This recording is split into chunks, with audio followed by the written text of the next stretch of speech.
Good afternoon. This is Alan Weinkrantz. We're here in San Antonio with yet another found gem here in town. This is George Riley, software architect for TED, which is the TED conferences. And George, tell me a little bit about TED, the conference, the events, the community, and your role in this organization. Sure. Well, thanks first for having me here. Hi, everybody. TED stands for Technology, Entertainment, and Design, and it was a conference that started out in 1984 to gather some of the most fascinating thinkers and doers to get together and talk about new ideas, and basically we would invite people up on the stage for 18 minutes. They were supposed to give the talk of their lives. And right. You can imagine the pressure in front of the kind of audience that we have there. And so TED has progressed from that point now, where it's just been,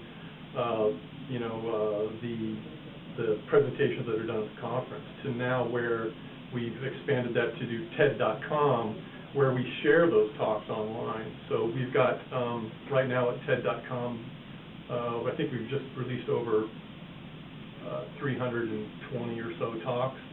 We've had over 80 million people watch these things. 80 million people. 80 million people. Coming to see your site. Yes. Coming to see, okay.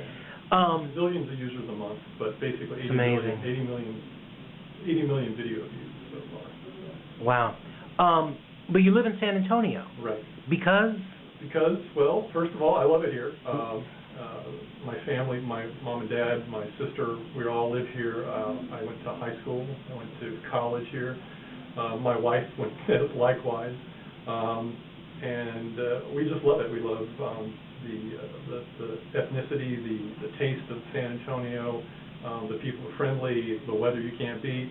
And like I said, we've lived away for a while, different places, but always wanted to come back here, and I really do enjoy it.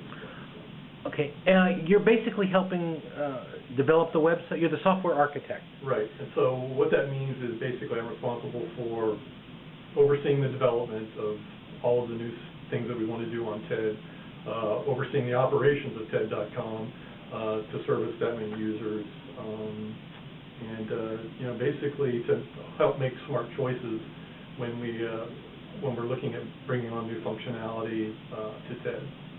Okay. Can we take a look at TED real quick? Sure. Okay, so now we're at the TED website. And tell me about some examples of some of the speakers you've had at TED. Well, like I said earlier, we have all kinds of people that come to TED from all different disciplines. You'll find architects, physicists, artists,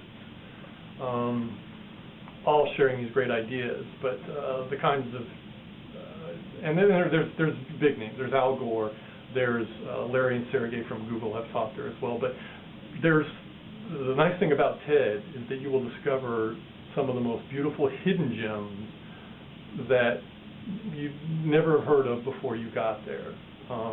It could be somebody like Majora Carter, for an example.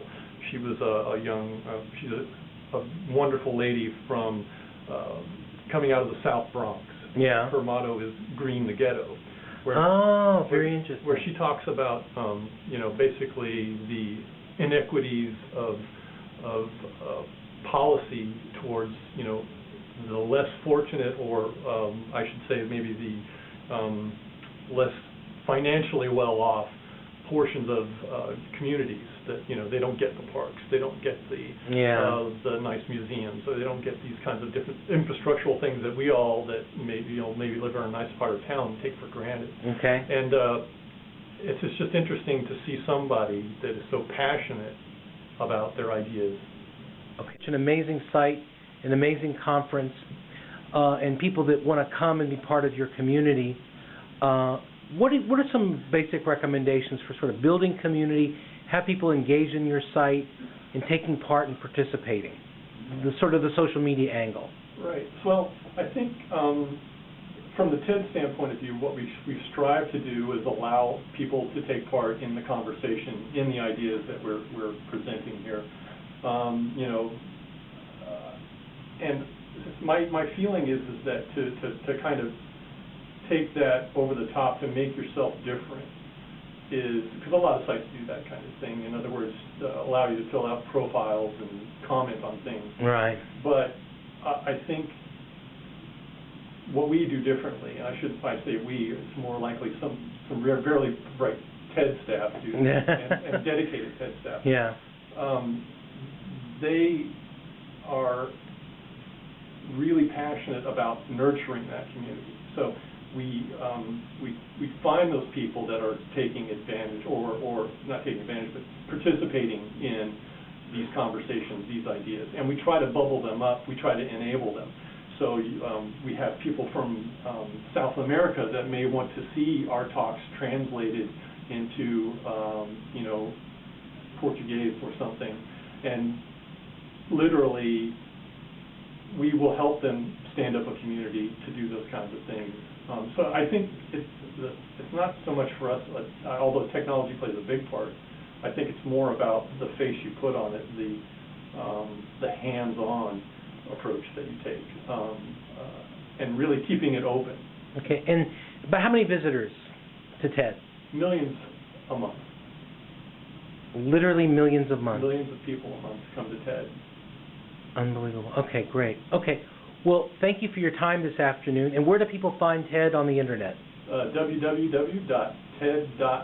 So it's T-Tom, E-D, dog.com, TED.com. TED.com. Okay, thanks for your time this afternoon. Thank you, Al.